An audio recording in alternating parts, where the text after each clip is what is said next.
Todo comenzó con un hombre que decidió reclutar a un grupo de soldados de élite para crear una fuerza de protección al servicio del Cártel del Golfo. Pero lo que nació como un escuadrón de seguridad pronto se convertiría en algo mucho más oscuro, una organización criminal sin precedentes en México. Aquellos hombres no eran sicarios comunes, eran exmilitares entrenados en tácticas de guerra, inteligencia y contrainsurgencia, soldados con formación profesional que llevaron su disciplina al servicio del narcotráfico, cambiando para siempre la forma en que operaban los cárteles. Cómo un puñado de desertores de las fuerzas especiales logró construir un imperio basado en el miedo, que los llevó a usar la violencia como su sello y el terror como su lenguaje. Esta es la historia de los Zetas.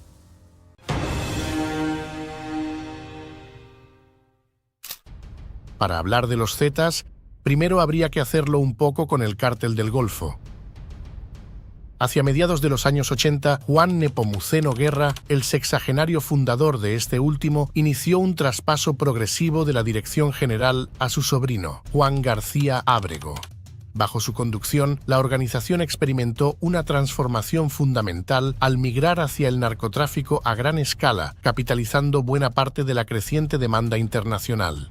Hacia finales de los 80, se estimaba que el cártel movilizaba más de 300 toneladas métricas de cocaína anualmente directo a los Estados Unidos, adquiriendo un poder e influencia considerables.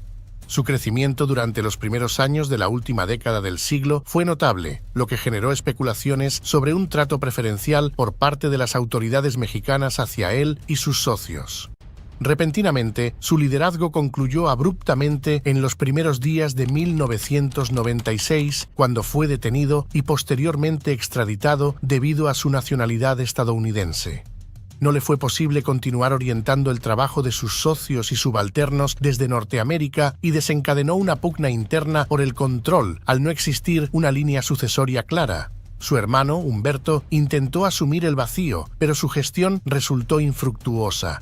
Carecía de la capacidad de mando necesaria y no contaba con el respaldo de los narcotraficantes colombianos, además de operar bajo estrecha vigilancia, dado que su combinación de apellidos representaba una continuidad muy evidente para sus persecutores.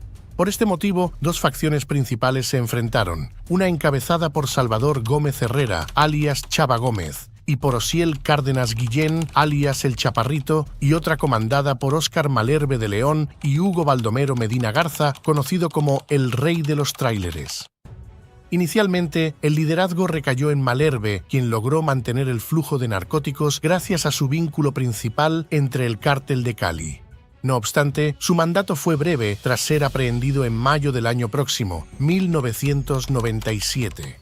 Inclusive, intentó sobornar a funcionarios con $2 millones para obtener su libertad, pero su propuesta fue rechazada. Ante este vacío, Salvador Gómez orquestó un atentado contra Baldomero Medina ese mismo mes y, si bien sobrevivió, decidió retirarse temporalmente de las labores ilícitas. Era un duro golpe, ya que era considerado uno de sus integrantes más relevantes, operando durante más de 4 décadas y se estima que movilizaba aproximadamente 20 toneladas mensuales de cocaína hacia los Estados Unidos.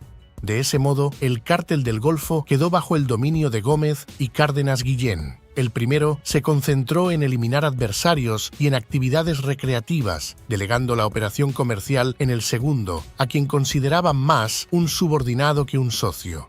Pasados varios meses, Osiel Cárdenas, con el respaldo de Arturo Guzmán de Cena, un exmilitar de élite que se desempeñaba como su guardaespaldas, ejecutó el movimiento definitivo al eliminar a Salvador Gómez en 1998. Este episodio resolvió definitivamente la crisis sucesoria y marcó un hito simbólico. El apodo evolucionó de El Chaparrito a El Mata Amigos, consolidando su poder mediante métodos brutales. Lo que pocos sabían en ese entonces es que él se sentía inseguro y resolvió conformar un escuadrón escolta de élite, únicamente con el propósito de custodiarlo a él. Confió esta misión a Guzmán de Cena, dedicándose a reclutar a antiguos compañeros del Grupo Aeromóvil de Fuerzas Especiales, cuyos miembros habían recibido entrenamiento avanzado en contrainsurgencia, incluyendo formación en la Escuela de las Américas. De acuerdo con documentos de la DEA, este guardaespaldas sostuvo varias reuniones durante el segundo semestre del 98 con integrantes del 15º Batallón de Infantería, destacado en Tancol, Tamaulipas. Se registraron encuentros en bares de Miguel Alemán en diciembre de ese mismo año, fecha que puede considerarse como el momento fundacional del escuadrón que llevaría por nombre Los Zetas. Según Jesús Enrique Rejón Aguilar, alias Z7. Inicialmente eran 7, y luego llegamos los otros 7, quienes completamos los 14 originales, fuimos los más viejos. Tomando por ciertas estas palabras, el escuadrón protector habría estado compuesto por 14 exmilitares, para empezar. Si bien se dice que pudieron ser más, hasta 40, esta es una de tantas versiones plausibles. Dentro de esta primera camada se hallaban figuras como Alejandro Lucio Morales Betancourt, Rogelio González Pizaña, Heriberto Lazcano y el propio Guzmán de Cena. Adoptaron su nombre por utilizar claves de radio que comenzaban con esa letra, asignándose al último de los mencionados el código Z1. Inicialmente, su función era eliminar a los competidores y enemigos declarados de Osiel Cárdenas. Básicamente, el brazo armado del Cártel del Golfo. Durante sus primeros años mantuvieron una estructura paramilitar altamente disciplinada, heredada de sus orígenes como exintegrantes de las fuerzas especiales del ejército mexicano. Operaban con una jerarquía y cadena de mando de estilo castrense. Su primer jefe, un poco obvio por su alias, fue Guzmán de Cena, y la agrupación se constituía en escuadras con funciones altamente especializadas, reflejando su entrenamiento en operaciones comando y guerra urbana. Hacerlo de esa forma les permitió ejecutar acciones coordinadas como asesinatos selectivos, esquemas de protección, secuestros y el dominio de rutas de narcotráfico conocidas como plazas. Asimismo, se distinguían de los demás entramados ilegales de ese país por el empleo de tácticas paramilitares muy avanzadas y su armamento tan sofisticado. También debe mencionarse su notable brutalidad, que trascendía la simple coerción, llegando a apoderarse de regiones enteras mediante el terror. Son factores que sin duda facilitaron su rápido ascenso, transformándolos en una de las agrupaciones más violentas e influyentes del país. Las fechorías, además de la protección que brindaban, incluían el contrabando de personas, la extorsión, el tráfico de armas y el dominio de corredores estratégicos para el transporte de drogas. En sus inicios ejercieron su violencia principalmente en el noreste de México, destacándose en estados como Tamaulipas, Nuevo León, Veracruz y otras zonas aledañas de la costa. Utilizaban tácticas castrenses derivadas de su trasfondo en fuerzas especiales, incluyendo emboscadas, redadas y enfrentamientos directos con sectores rivales y cuerpos de seguridad, desafiando abiertamente retenes militares y patrullas. Empleaban vehículos todoterreno blindados, ataques coordinados de pequeños grupos y recolección de inteligencia sofisticada para dominar territorios y mercados criminales. Y entre sus métodos preferidos se encontraban la tortura, las decapitaciones, castraciones, desollamientos y exhibiciones públicas de cadáveres mutilados. Frecuentemente forzaban a sus víctimas a que proclamaran lealtad al cártel antes de asesinarlas de formas brutales, como ataques con machetes o ejecuciones lentas, crueles y agonizantes. Más allá de estos detalles, dos eventos suscitados en pocos años marcaron su desarrollo temprano. El primero fue la muerte de Guzmán de Cena, abatido durante un enfrentamiento armado con elementos de fuerzas especiales del ejército mexicano en un restaurante de Matamoros, el 21 de noviembre de 2002. Su sucesor no fue el siguiente en la línea numérica, es decir, el Z2, sino Heriberto Lazcano, alias Z3, o el Verdugo, otro militar altamente especializado. En realidad, este relevo no interrumpió el ascenso compartido, más bien consolidó su capacidad operativa y su alcance territorial, demostrando la resiliencia de una estructura diseñada para operar con independencia relativa de sus cabecillas originales. El segundo hito fue la captura del propio El Mata Amigos, quien fuera capturado por elementos del ejército mexicano el 14 de marzo de 2003 en Matamoros, Tamaulipas. La aprehensión se produjo tras un intenso enfrentamiento armado que incluyó varios intercambios de disparos con el objetivo de lograr su detención. Cárdenas Guillén figuraba en aquel entonces en la lista de los 10 fugitivos más buscados del FBI con una recompensa de $2 millones por su captura. Enfrentaba múltiples cargos federales, incluyendo narcotráfico, lavado de activos y amenazas contra agentes federales norteamericanos.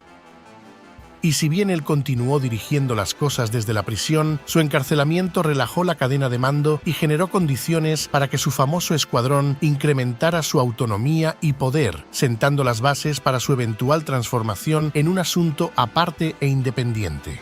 Este proceso de emancipación se aceleraría en los años siguientes, reconfigurando el panorama del crimen organizado en México. La primera consecuencia directa fue una necesidad de dividir las responsabilidades. Aunque él conservaba el mando central desde prisión, los miembros tradicionales del cártel, liderados por su hermano Ezequiel, alias Tony Tormenta, y Eduardo Costilla, alias El Cos, se concentraron en el negocio de las drogas. Esta facción mantuvo la explotación de los puntos fronterizos de Matamoros y Reynosa, así como los contactos con los capos colombianos, permitiendo que los Zetas obtuvieran sus ingresos mediante la extracción de recursos en los territorios bajo su control. Heriberto Lazcano, ahora mandamás de estos últimos, aprovechó las capacidades de sus subalternos y la ausencia parcial de Cárdenas para extender su presencia territorial. Para este punto, su grupo contaba con ventajas comparativas significativas dentro del escenario delincuencial mexicano gracias a sus habilidades para desplegarse geográficamente, establecerse en células y capturar plazas como comandos militares de élite. Esta lógica territorial, técnica y profesionalmente impecable, representó una innovación en cuanto a consorcios de su estilo en el país. Desde entonces, ejecutaron y perfeccionaron un modelo de franquicias criminales que implicaba el arribo de una célula a una localidad, la eliminación de competidores y la cooptación de las corporaciones policiales locales. Posteriormente, reclutaban a actores del lugar que quedaban a cargo de la plaza, reportando un porcentaje de sus ganancias al liderazgo de los Zetas y al Cártel del Golfo. Su objetivo no se limitaba a dominar el narcotráfico, sino que abarcaba delitos locales materializados en el cobro de piso por actividades ilícitas como secuestros y extorsiones. Y por si fuera poco, incluía la administración de negocios formales, desde carreras de caballos y operación de centros comerciales hasta posibles licitaciones gubernamentales. En síntesis, todo aquello que implicara la extracción de recursos sobre una zona delimitada. Fundamentalmente, se concentraron en la expansión geográfica y en la apertura de nuevos oficios lucrativos, como la extorsión a comercios, el secuestro, la venta de drogas al menudeo, el robo de combustible, la operación de giros negros, la piratería y la venta clandestina de alcohol, mientras la cúpula del Cártel del Golfo se dedicaba a fortalecer su principal fuente de ingresos, el tráfico transnacional de sustancias prohibidas, utilizando especialmente los puentes internacionales de Matamoros, Brownsville y Reynosa-McAllen. Para las partes sonaba mutuamente beneficioso y esta división propició una interacción limitada entre ambas estructuras, lo cual incrementó considerablemente la autonomía y capacidad operativa de los Zetas, quienes obtenían ingresos directos que no dependían del visto bueno de sus jefes tradicionales. Con el tiempo, y como era de esperarse con aquel telón de fondo, comenzaron a surgir fricciones entre ellos y las demás unidades del cártel. Su proceso de expansión recorrió la costa del Golfo de México, llegando hasta Centroamérica, pero contaba con entidades como Nuevo León, Zacatecas, San Luis Potosí, Coahuila, Hidalgo y Chiapas. Libraron batallas extremadamente violentas contra organizaciones rivales en diversos territorios, desde Michoacán por la dominación del puerto Lázaro Cárdenas, hasta Guatemala para acceder a la cocaína sudamericana y a las rutas de migrantes. Este crecimiento implicó el reclutamiento de nuevos miembros, expandiendo el núcleo base de operadores. La respuesta de las autoridades y de otros sectores criminales llevó a la reducción de sus líderes internos, ya fuera por asesinatos, capturas o deserciones. Para 2005, la DEA calculaba una disminución de entre 30 y 40 de los aproximadamente 80 integrantes que se estimaba constituían el núcleo central. Y es que el proceso de reclutamiento continuó con el tiempo, incorporando progresivamente a militares con menor entrenamiento, expolicías y delincuentes comunes, a quienes enviaban a campos de entrenamiento del grupo. Además, comenzaron a reclutar caiviles, esos militares de élite del ejército guatemalteco, para cubrir sus bajas, facilitado por la reducción de más del 50% del ejército guatemalteco durante el mandato del expresidente Óscar Berger Perdomo. Un punto de quiebre interno fue la extradición de El Mata Amigos a los Estados Unidos a principios de 2007, coincidiendo con el inicio de la llamada guerra contra el narcotráfico decretada por el presidente de la República, Felipe Calderón Hinojosa. Este evento causó dos procesos íntimamente relacionados que convirtieron el noreste mexicano en un territorio ensangrentado. Por un lado, significó todavía más autonomía y fortalecimiento de los Zetas respecto al Cártel del Golfo, el cual ya no estaba en posición de asignar territorios o tareas, teniendo que mantener una actitud colaborativa y respetando los dominios de sus antiguos subordinados. Y por el otro, la extradición debilitó a la organización matriz. Sencillamente, ya no había subordinación, era más bien una alianza. Los efectos de este proceso fueron graduales, ya que el extraditado continuó dirigiendo el narcotráfico hasta 2009, incluso encontrándose en territorio estadounidense y bajo custodia oficial, según información recogida por periodistas. Él se comunicaba con los líderes de ambas partes mediante Juan Jesús Guerrero Chapa, manteniendo cierta estabilidad interna y sobre todo el control del noreste mexicano.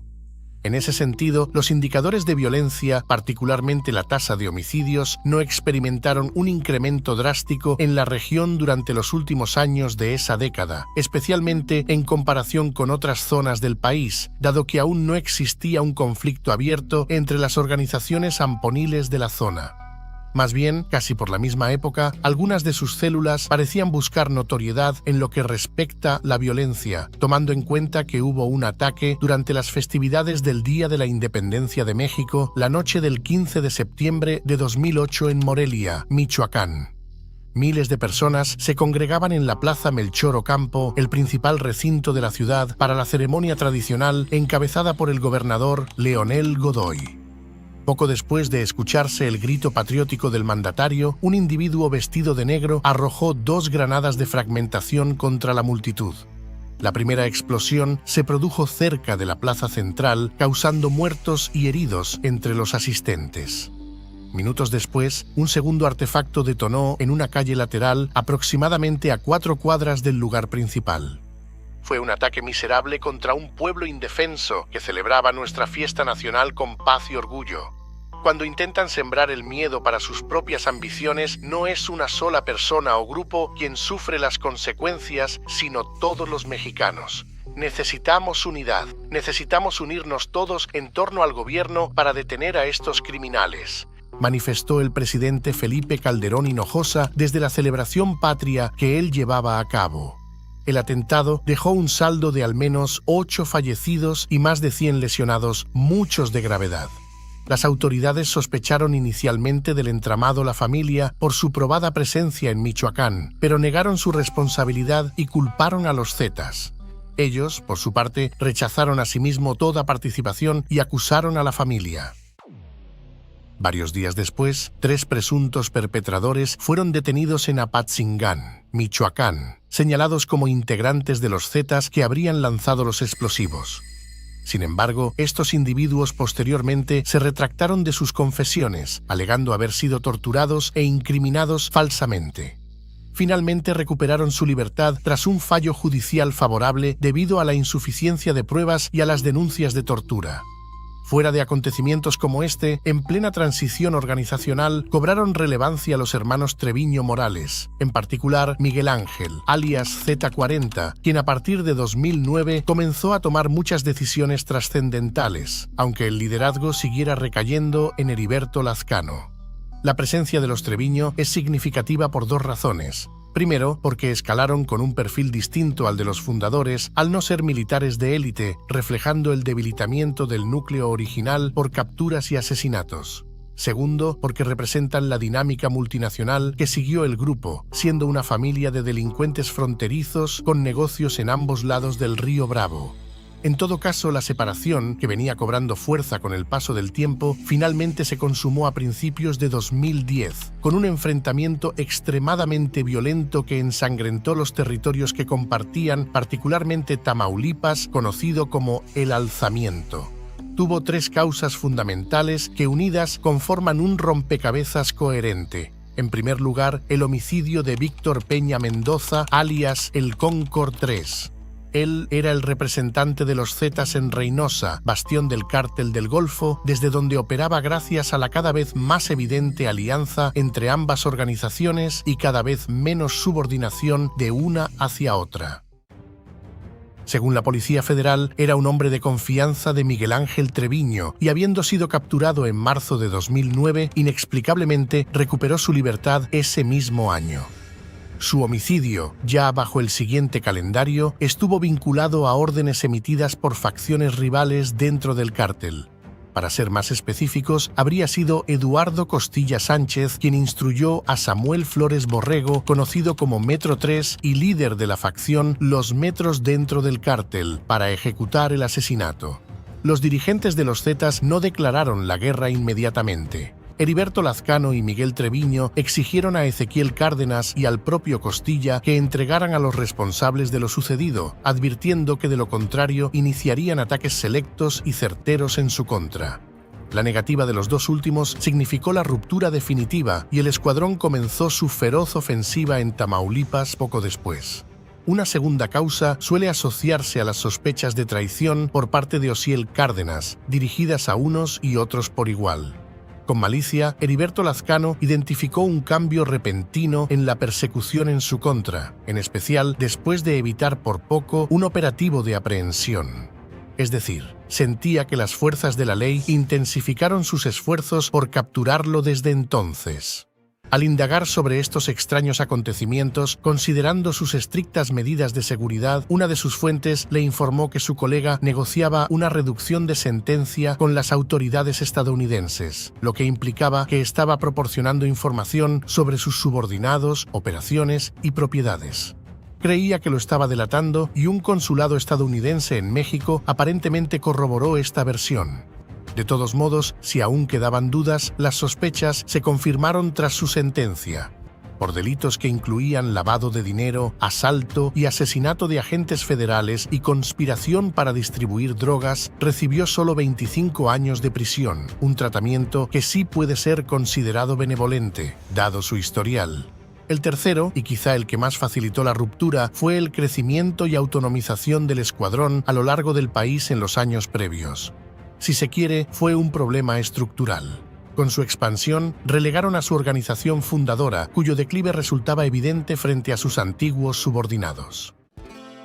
Antes de la separación, la alianza poseía todas las entidades mexicanas que colindan con el Golfo de México y una vez separados, quedó claro que la mayor parte de estos territorios pertenecía de facto a los Zetas, debido a su mayor fuerza operativa y capacidad de fuego. Sí, el conjunto más viejo regentaba Matamoros y Reynosa, sus plazas tradicionales, pero los otros mantenían una fuerte presencia en Nuevo Laredo, la región de San Fernando y Ciudad Victoria. Paralelamente, los ahora independientes iniciaron alianzas con grupos como los Beltrán Leiva, creando una oposición directa a la hegemonía del cártel de Sinaloa y, por si fuera poco, desatando otra feroz guerra por el control territorial contra estos últimos, especialmente en zonas clave del estado que lleva su nombre. Esta rivalidad incrementó significativamente los niveles de violencia en la región y en todo el país. Este factor vino acompañado de otro. Se constituyeron como un cártel de drogas. Ya no bastaba con ser una fuerza paramilitar especializada, limitada a brindar protección y a ayudar en las faenas de otro entramado de narcóticos. Tuvieron que ampliar sus actividades ilícitas hasta transformarse en una estructura autónoma que peregrinó hacia el narcotráfico puro, dominando rutas y territorios estratégicos para tales fines. Naturalmente, se encontraban motivados por la necesidad de obtener mayores ingresos y acumular poder, dado que la protección armada representaba una labor dependiente y limitada en cuanto a ganancias potenciales. Al dedicarse al negocio de las drogas, lograron consolidarse como una estructura violenta y sofisticada, convirtiendo los narcóticos en el núcleo de su modelo de negocio. Y bueno, entre el 22 y el 23 de agosto, en el ejido de El Huizachal del municipio de San Fernando, Tamaulipas, ocurrió una masacre que conmocionó a México. 72 personas fueron ejecutadas por los Zetas, en uno de los episodios más brutales de la violencia asociada al crimen organizado. Las víctimas, 58 hombres y 14 mujeres, eran en su mayoría migrantes originarios de Centro y Sudamérica. Habían salido desde Veracruz el 21 de agosto con la intención de pernoctar en algún poblado de Tamaulipas. Antes de llegar a San Fernando, fueron interceptados por un grupo armado que los obligó a proporcionar información sobre familiares en Estados Unidos y se les exigió dinero a cambio de su libertad.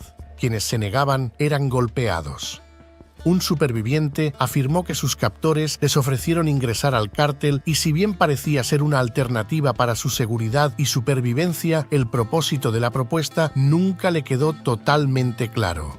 Se estima que los asesinatos ocurrieron entre la noche del primer día y la madrugada del siguiente. El modus operandi, siguiendo las palabras de un sobreviviente, el ecuatoriano Luis Freddy Lala Pomavilla, habría sido el siguiente. Nos llevaron a una casa. Allí estuvimos un día. Luego nos llevaron a otro lado. Ahí nos amarraron de 4 en 4 con las manos para atrás. Después nos botaron boca abajo y empecé a escuchar disparos. Creí que era algo afuera, pero no, le estaban disparando a mis amigos. Luego entró otro disparando, matándolos a todos. Cuando acabaron, se fueron. Esperé 2 minutos, me levanté y salí de la casa, caminé toda la noche. Para su infortunio, varias personas se negaron a ayudarlo en el camino hasta la mañana siguiente, cuando encontró a unos marinos mexicanos que sí lo auxiliaron.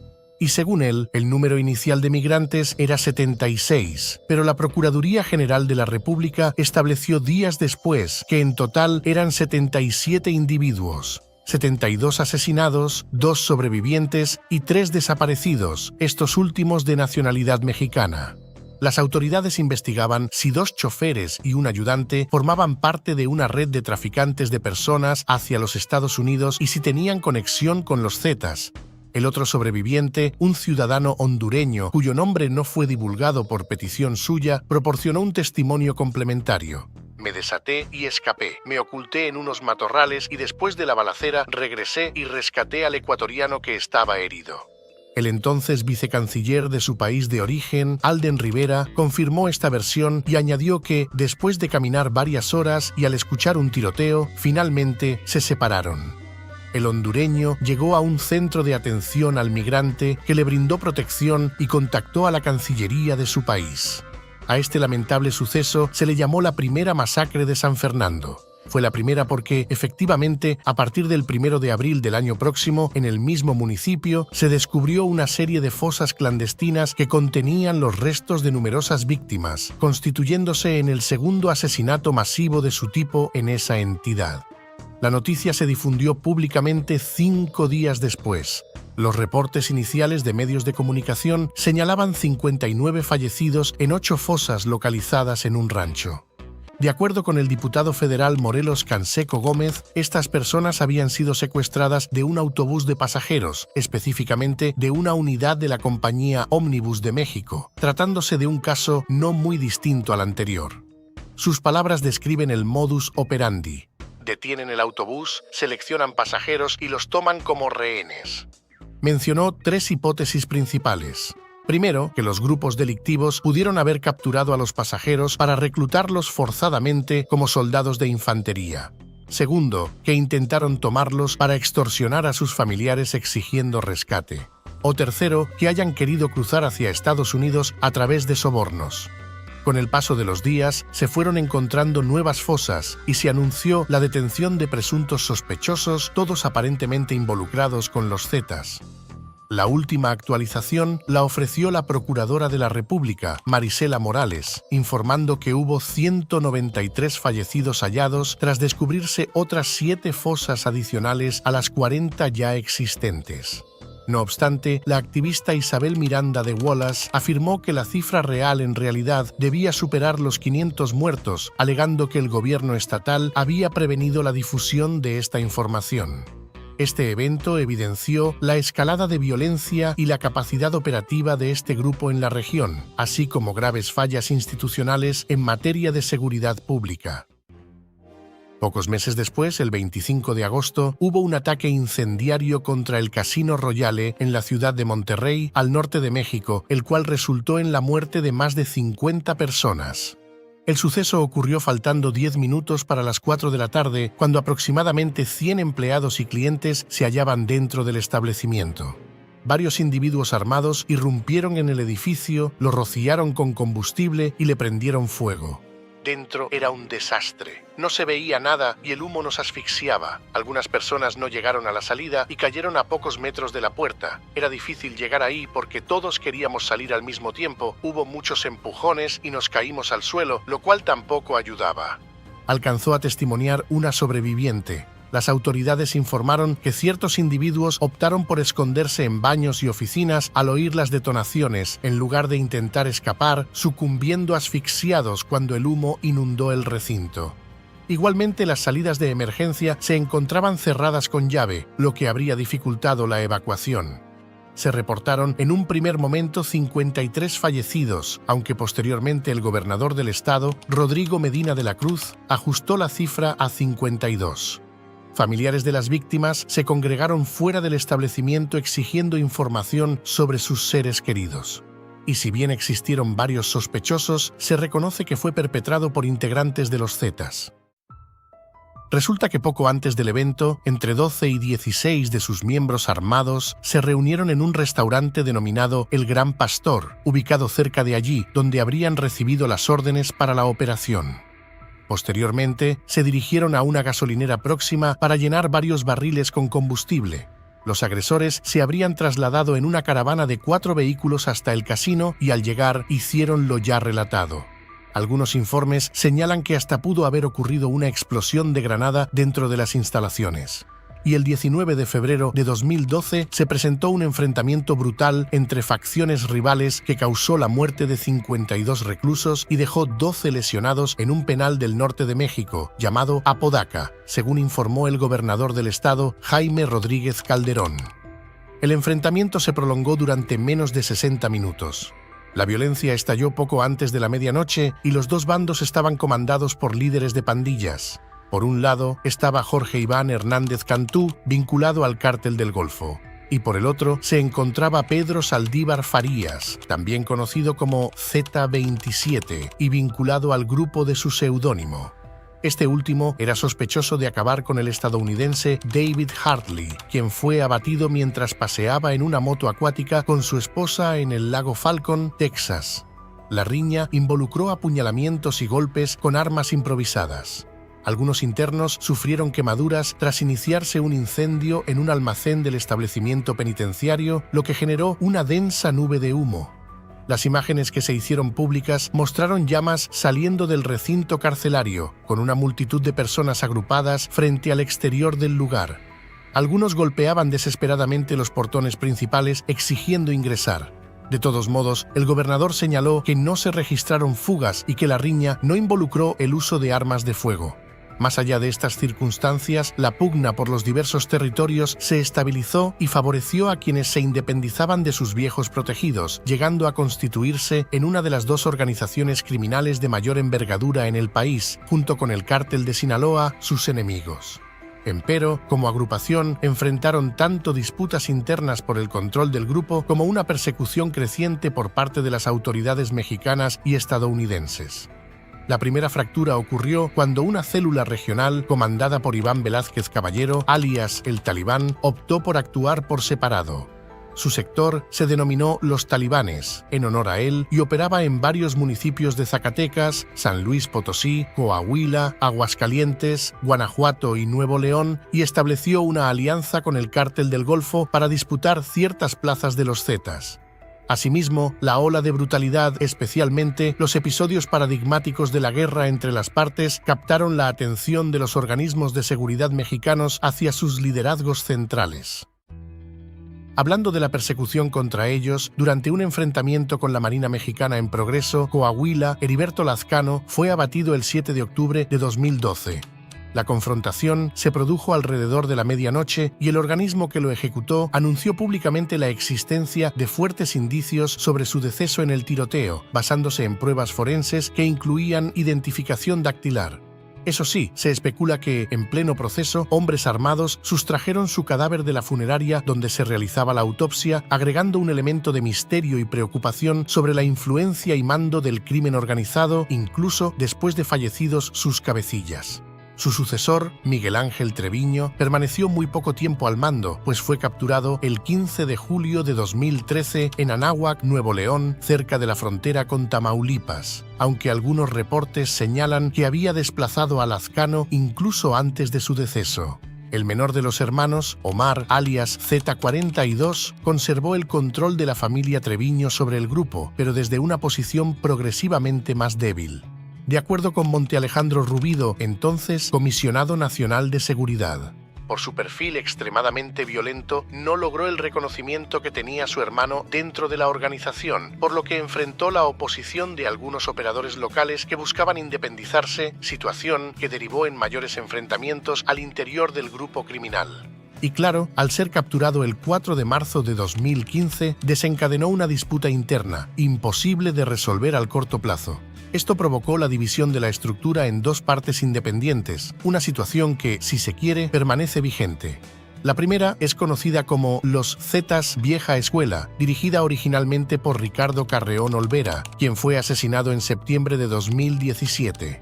Convenientemente, la facción mantiene una alianza con la facción de Heroica Matamoros, perteneciente al ya debilitado Cártel del Golfo. Su capacidad operativa se concentra en gran medida en Tamaulipas y el norte de Veracruz. Por el otro lado, el Cártel del Noreste es el de mayor tamaño y puede considerarse el heredero principal de los Zetas, más allá del nombre de sus rivales. Su líder es Juan Gerardo Treviño Sánchez, sobrino de quienes habían dirigido a ambas facciones cuando aún permanecían unidas. Al parecer, conservó la mayor parte de la estructura original y mantiene su presencia en una porción significativa de los territorios donde estaban asentados los Zetas originales. En consecuencia, no se puede descartar que sigan operando en la región norte de Coahuila, aunque quizá con menor intensidad que antes y bajo estas siglas que aún evocan miedo y poder en el norte de México. Mucho antes de que los Zetas sembraran el terror, ya existía otro imperio que dominaba en ese territorio. Su líder fue un hombre que cambió las reglas del narcotráfico con una flota de aviones y una red que desafiaba fronteras. Amado Carrillo Fuentes, el Señor de los Cielos. Su historia la puedes encontrar en estos momentos en pantalla.